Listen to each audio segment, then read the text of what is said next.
Look, I'm not what you'd call a philosopher. I'm a soldier.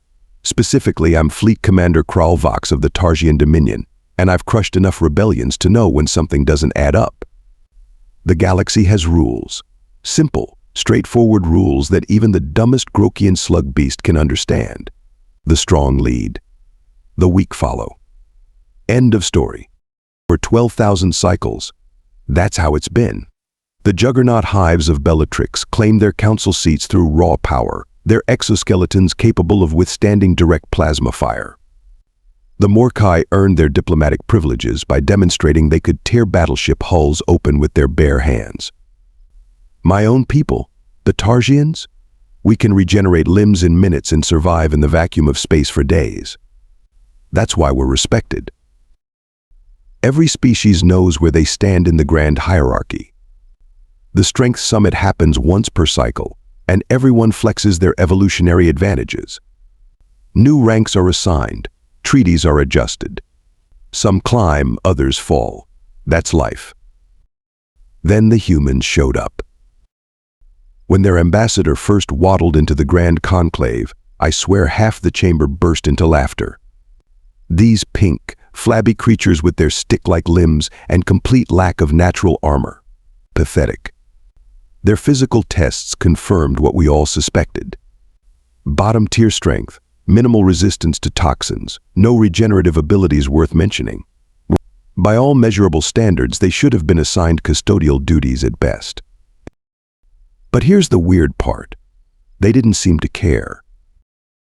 When offered their position at the very back of the council chambers, they just nodded. No protests, no challenges. Their ambassador, Frost was her name, simply said, "The back is perfect. Thank you," with this strange little curve of her lips. That should have been our first warning sign. Most new species fight tooth and claw for recognition. They demand combat trials, showcase their strengths, or at minimum, complain bitterly about their rankings. The humans? They set up their little embassy, established trade routes, and seemed content to observe from the shadows. During military strategy sessions, their representatives would offer occasional suggestions, always prefaced with phrases like, "This might be naive, but," or "I'm just thinking out loud here," and we'd all share knowing looks because, what could these fragile creatures possibly know about warfare? Look, I've been around. I've seen civilizations rise and fall. And I know when something isn't right. When a predator acts like prey, there's usually a reason. We should have asked ourselves, who sits at the back of the room by choice? And why? The first formal diplomatic meeting with the humans was, frankly, a joke. We'd set up our intimidation hall, you know, the one, with the deliberately oversized chairs for non-Tarsians, the gravity cranked up to uncomfortable levels, temperature fluctuating randomly. Standard protocol to establish dominance. And in walks their delegation, led by Ambassador Frost and her second-in-command, a male called Nakamura. Both barely reaching the shoulder height of a juvenile Tarsian. Their limbs looked like they'd snap in a stiff breeze. No claws, no visible fangs, skin as protective as wet paper. Seriously, you could practically see the fluids pumping through their translucent outer layer. Disgusting, really. "Welcome to the Galactic Conclave," Grand Marshal II's Core rumbled, his voice deliberately amplified to rattle their fragile eardrums. "We trust your journey was tolerable?" The humans didn't even flinch. Frost just smiled, that weird mouth-stretching thing they do, and quietly replied, "Quite comfortable. Thank you for asking. We've brought some modest gifts from Earth." Modest was right. Their offerings were laughable. No weapons, no rare minerals, just some plant matter they called coffee beans and thin sheets covered in markings books, they called them. The council chamber practically vibrated with suppressed laughter. During that first week of negotiations, the pattern became clear. The humans would enter rooms last and sit farthest from the center. When powerful species like the Dracar or Volturians would posture and slam appendages on tables, the humans would nod appreciatively. When asked direct questions, they'd often defer, We're still learning about galactic politics, or we wouldn't presume to know better than the esteemed council. I remember one particular session on military defense treaties.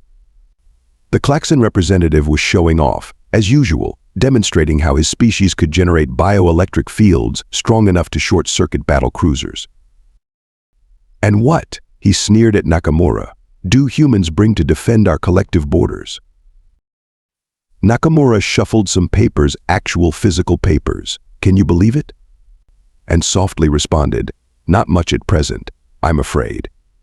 We're quite new to interstellar travel, but we're eager to learn and contribute where we can.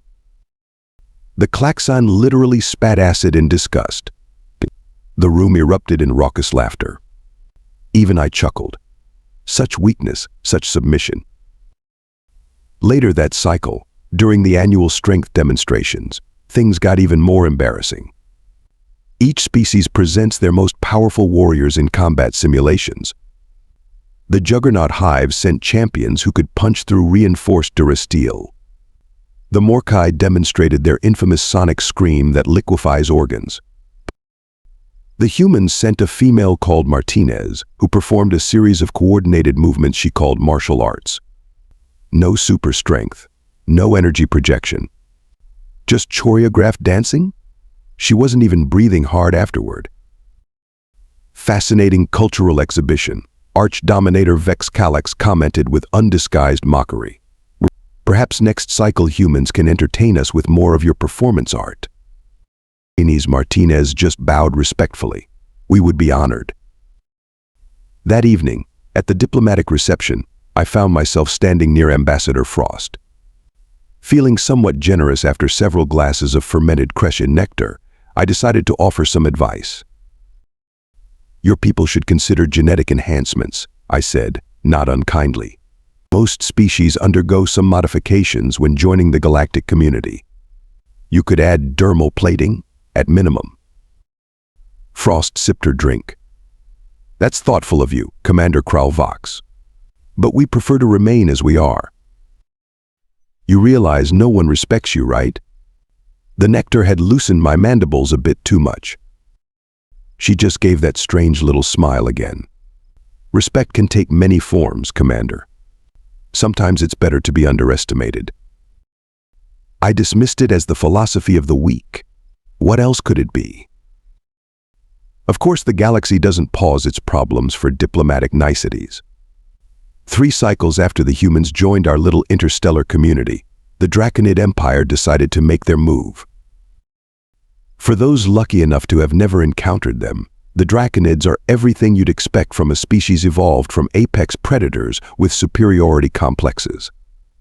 Imagine a 9-foot-tall reptilian nightmare with natural armor that can deflect laser fire, regenerative capabilities that make my species look like amateurs, and a charming cultural tradition of eating defeated enemies alive.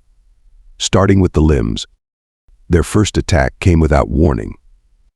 The Pelaxian mining colony gone. 40,000 souls. The Draconids didn't even bother with demands or ultimatums. They just showed up, slaughtered everyone, and claimed the planet's resources. This is clearly a misunderstanding, droned High Chancellor of the Volturians during the emergency council session. The Draconids are a proud species. Perhaps they felt provoked. Hey, provoked. The next misunderstanding took out 3 Morkai outposts along the Cygnus Arm. The third eliminated an entire Klaxon battle fleet, our strongest ships, crewed by our toughest warriors. He vaporized. I led the counteroffensive at Proxima Centauri. We had a coalition fleet, the best ships from 6 species, over 4,000 vessels. The battle lasted approximately 8 hours. We lost 60% of our forces. The Draconids lost maybe 20% of theirs before we retreated. They're simply stronger, Grand Marshal Tuzcord declared in the War Council that followed. Their biological advantages, combined with their technological superiority. Not to mention their battle frenzy, added Arch-Dominator Kral'Vox. When wounded, they don't feel pain, they just get angrier. I noticed the human representative, Defense Attaché Blackwood, sitting quietly in the back of the chamber. taking notes on one of their primitive data tablets, not offering suggestions, not questioning our tactics, just watching. The Draconids continued their advance. The Grokian colonies fell within weeks. Then the Kresian homeworlds. The Volturians attempted to negotiate and lost 3 star systems for their trouble. They're moving sector by sector, I explained during the increasingly desperate council sessions. Systematic. Thorough. They've taken 16% of known space in just 8 months. We need new weapons, someone suggested. We need better shields, said another. We need a miracle, muttered arch-strategist Laz Korvik of the Juggernaut Hives. The humans remained remarkably calm throughout this apocalypse. While other species panicked, the Pelaxians, even attempting a mass exodus to uncharted space, the humans simply fortified their modest holdings and continued their regular diplomatic routines. Then came the day the Draconids hit planet HX 419, just 3 light-years from Earth. A minor colony world with maybe 1,000 human settlers. The Draconid fleet descended, as they had dozens of times before on other worlds, expecting the usual slaughter. They found the planet evacuated. Not a single human remained. Cowards, sneered Grand Marshal II's corps when the news reached us. They fled rather than fight. I wasn't so sure. Something about it felt deliberate. The next day, we detected a small human vessel approaching the primary Draconid fleet. A diplomatic shuttle, broadcasting on open channels. "This is Ambassador Frost of Earth," came the transmission. "We request an audience with the Draconid Supreme Commander to discuss terms." The council chamber erupted. "They're surrendering already?" gasped a Volturian representative. Without even a token resistance, a Klaxon diplomat spat acid in disgust. I watched the transmission feeds, a strange feeling crawling up my spine ridges. Ambassador Frost sat calmly in her shuttle, that same placid smile on her face. "The humans are attempting to negotiate with the Draconids," announced High Chancellor They clearly hope to secure favorable terms for themselves while the rest of us fight. "Treachery," shouted someone from the back. Blackwood finally spoke up. "We simply wish to pursue a different approach," he said softly. "Oh, with the Council's permission, of course." What could we say? We were losing badly. If the humans wanted to prostrate themselves before the Draconids, perhaps buy themselves a few more cycles as servants rather than meals, who were we to stop them? "Permission granted," said II's corps with a dismissive wave, "though it will gain you nothing." The humans thanked us politely and continued their approach toward the Draconid fleet. No one expected to see any of them alive again. You know what's worse than watching your galactic civilization crumble? Watching it crumble while a bunch of squishy primates decide they can fix everything with talks. I mean, seriously, talks. With the Draconids. You might as well try to negotiate with a black hole. The official request came during what was supposed to be a strategic planning session. Half the council representatives hadn't even bothered to show up. What was the point? The Draconids had just obliterated the Juggernaut Hive's primary defense station, a fortress previously considered impregnable. Ambassador Frost stood up, wearing one of those colorful fabric wraps humans call suits, and cleared her throat. "Esteemed council members," she began in that soft, measured voice of hers. "The Earth Coalition formally requests permission to open direct negotiations with the Draconid Empire." The chamber fell silent. Then, predictably, erupted in laughter. "Perhaps we misheard," Grand Marshal II's corps said between guffaws. "You want to talk to them?" Frost didn't laugh along. She didn't even blink. "We believe we may be able to reach an understanding." "The only understanding the Draconids reach," I interjected, "is which parts of you to eat first." This earned appreciative clicks and growls from around the chamber. Frost just nodded, as if I'd made a perfectly reasonable observation. "Nevertheless," she continued, We request formal sanction to attempt diplomatic contact." Arch-Dominator Vex Kral'Vox leaned forward, his ridged spines flaring in amusement. "And what exactly do you hope to accomplish, human? Will you bore them into submission with talks about trade agreements? Perhaps offer them some of your coffee beans?" More laughter. These meetings had become increasingly bitter as our situation deteriorated. Defense Attaché Blackwood stepped forward beside Frost. "We recognize the risks," he said, "but we've analyzed Draconid communication patterns and believe there may be potential for dialogue." Analyzed their what? I couldn't help myself. "Their communication pattern is roar, kill, eat. Analysis complete." "Perhaps," said Frost with that infuriating little smile, "but we'd still like to try." High Chancellor waved a tentacle dismissively. "Let them go. What difference does it make? If by some miracle they succeed, we all benefit. When they fail, we've lost nothing of value." The vote was unanimous, though less from hope than from complete resignation. Several representatives didn't even look up from their data screens. As the humans prepared their diplomatic vessel, I found myself following Blackwood down a corridor. "This is suicide," I told him bluntly. "You understand that, right? The Draconids will tear you apart for sport." He paused, those strange human eyes meeting mine. No vertical pupils, no protective membranes, just soft, vulnerable orbs. "Perhaps," he said, "but we've faced long odds before." "Not like this," I insisted. "Look, I've seen them in combat. They don't take prisoners. They don't show mercy. They're the perfect killing machines." Blackwood's expression changed slightly, something humans call a smile, though this one didn't look like Ambassador Frost's diplomatic version. "Perfect killing machines," he repeated thoughtfully. "Interesting perspective, Commander." As I watched their ship depart the next morning, I wondered what epitaph would be appropriate for a species that lasted less than 4 cycles in galactic society. Here lie the humans. They brought books to a plasma fight.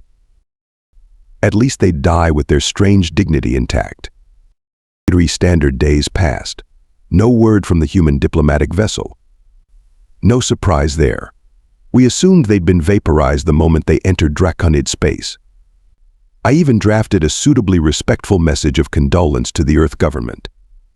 Something appropriately solemn about valiant but futile efforts and regrettable loss. Then the reports started coming in. Draconid communications had gone silent. Not reduced or scrambled, completely silent. Probably preparing for their next major offensive, suggested High Chancellor during our emergency session. Communication blackouts often precede large-scale attacks. That made sense. We braced ourselves, moving what remained of our fleet to defensive positions around key worlds. But the attack never came. 4 days of silence. 5. Then a week. "Perhaps they've encountered technical difficulties," someone suggested hopefully. "Perhaps they're all taking a synchronized nap," I countered. Nobody laughed. On the 8th day, a lone human ship appeared at the edge of our system.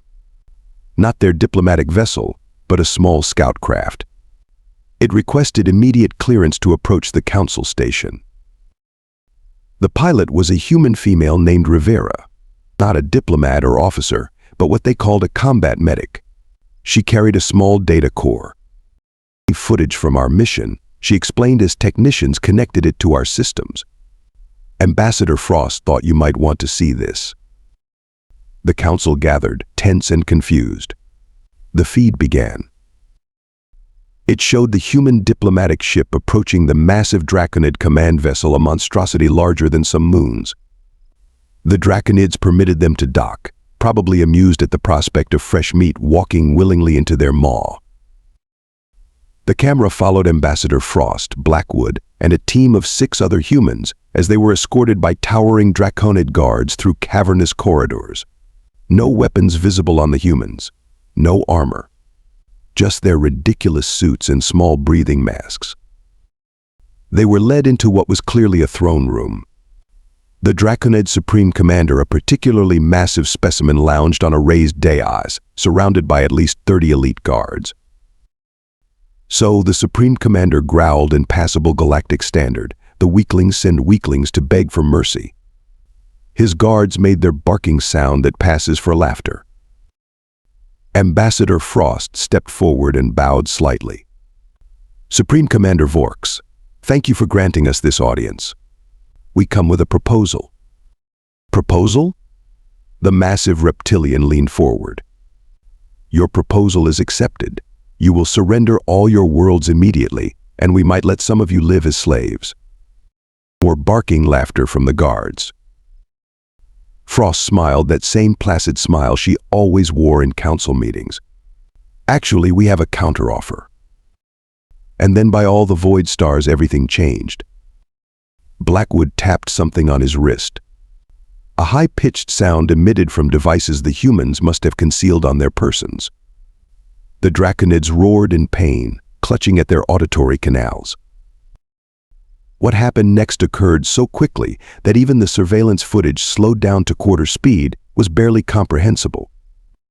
The 8 humans moved, not like diplomats, not like the weak, timid creatures we'd mocked. They moved like nothing I'd ever seen. Ambassador Frost, gentle, soft-spoken Frost, launched herself 15 feet into the air, crossing the distance to the Supreme Commander in a single bound. Before he could react, she had somehow wrapped herself around his massive neck. A small object flashed in her hand. Blackwood and 2 others moved through the elite guards like they weren't even there. No wasted motion, no hesitation, just precise, lethal efficiency. They weren't stronger than the Draconids, not even close, but they didn't need to be. They simply knew exactly where to strike. The remaining humans deployed small devices from their pockets that emitted some kind of gas, and Draconids began dropping to the floor, clutching their throats. In exactly 27 seconds, I timed it during one of my many rewatches, all 30-plus Draconids in the room, including the Supreme Commander, were dead or incapacitated. But the footage didn't end there. It showed the humans moving through the massive command ship, systematically eliminating resistance. Not with superior strength, but with what I can only describe as terrifying precision. They seemed to know exactly where each vital system was located, both on the ship and in Draconid physiology. They planted devices at key junction points. They released targeted bioagents into specific ventilation systems. They uploaded something into the main computer core. Within 3 hours, they had complete control of the command vessel. Within 12 hours, using the command protocols they'd captured, they had paralyzed the entire Draconid fleet. The final scene showed Ambassador Frost, still immaculately dressed despite small spatters of Draconid blood on her sleeve, recording a message to the remaining Draconid commanders. Her voice was exactly the same gentle tone she used in council meetings. "Your empire is now under new management. These are our terms." The council chamber sat in stunned silence as the recording ended. High Chancellor was the first to find his voice. What did we just witness?" Rivera, the human medic, shrugged. "Standard neutralization protocol.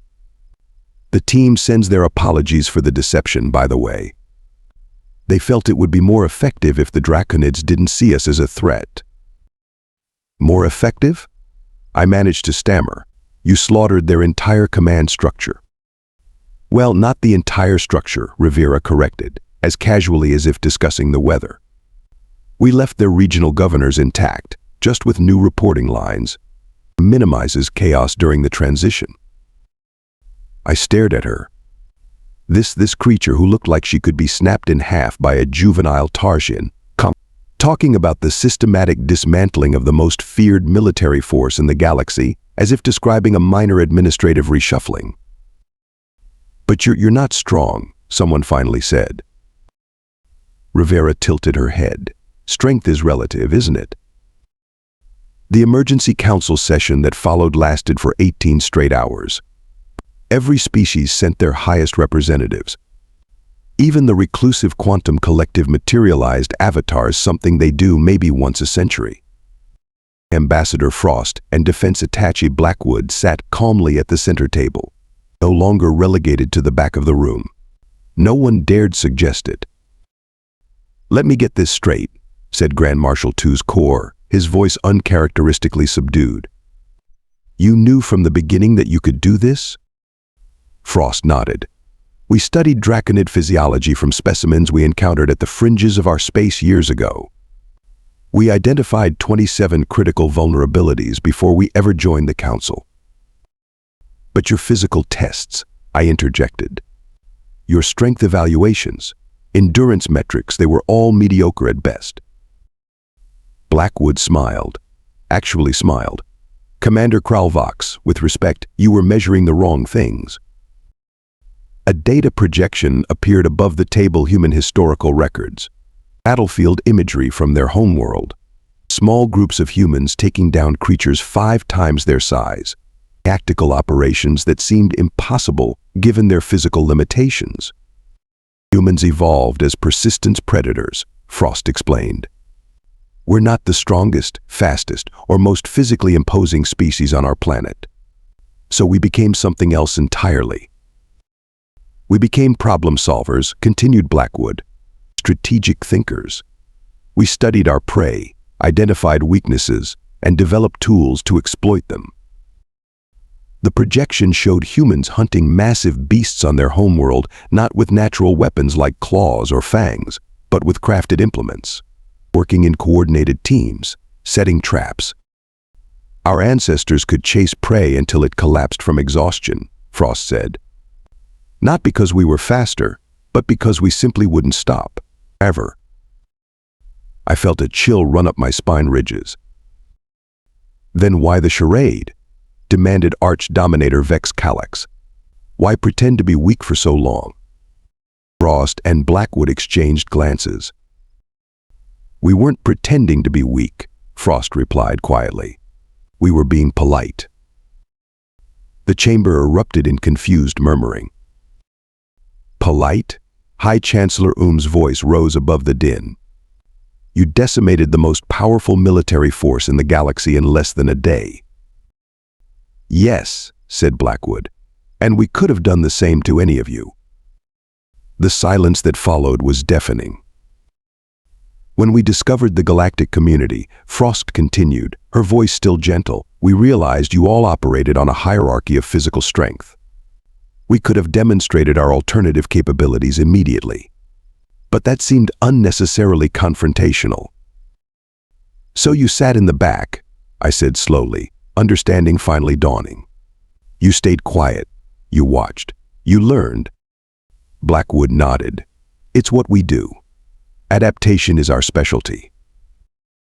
"And the Draconids?" asked a Morkai representative. "They threatened our allies," said Frost simply. "That couldn't be tolerated." I laughed, then a sharp, nervous sound that startled even me. "Allies? You considered us allies? We mocked you, relegated you to the lowest status."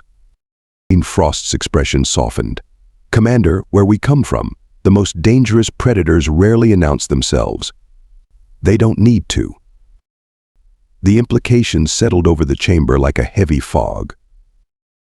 "So what happens now?" someone finally asked.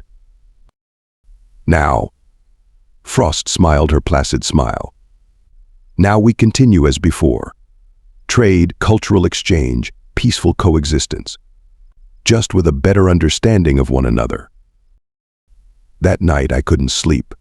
I kept thinking about all those council meetings, those humans sitting quietly in the back, watching, learning, never protesting, never demanding recognition. Because they didn't need to. The galaxy changed after what's now called the Draconid incident. Not overnight, political systems rarely do, but steadily and irreversibly. Within a cycle, the Strength Summit protocols were revised. Physical demonstrations remained, but new categories were added. Strategic thinking, adaptability, innovation, problem solving. The humans still scored mediocre on traditional physical metrics. And somehow they always manage to absolutely dominate every other category. When offered a seat at the head of the council table, a position previously held by the Juggernaut Hive's Ambassador Frost politely declined. "We're quite comfortable in the back," she said with that infuriating smile. "Old habits." Here's the thing about apex predators that I never understood until now. The truly dangerous ones don't waste energy proving their status. On Earth, they call it the lion doesn't need to roar to prove it's a lion. The humans had been telling us what they were all along. We just didn't have the right translation. I see them differently in council meetings now. Those unassuming figures in the back, quietly taking notes, occasionally offering suggestions that are immediately adopted. The way they listen intently while stronger species posture and bellow. The way they smile. Yesterday, say, Mantu, a newly admitted species, some silicon-based life forms with impressive density and resistance to extreme temperatures, loudly complained about their council seating assignment. "We demand recognition of our superior physical attributes." Their representative thundered, pounding the table hard enough to crack it. I noticed a junior human diplomat in the back corner, catching my eye. She gave me the smallest wink. I couldn't help laughing. Perhaps I suggested to the newcomers, "You should be grateful for your position at the front of the room." They didn't understand, of course. How could they? The most important lesson I've learned in my long military career came far too late. Never trust the quiet ones. If something chooses to sit in the back of the room when it could easily take the front, be very, very afraid. Because it's not hiding. It's hunting.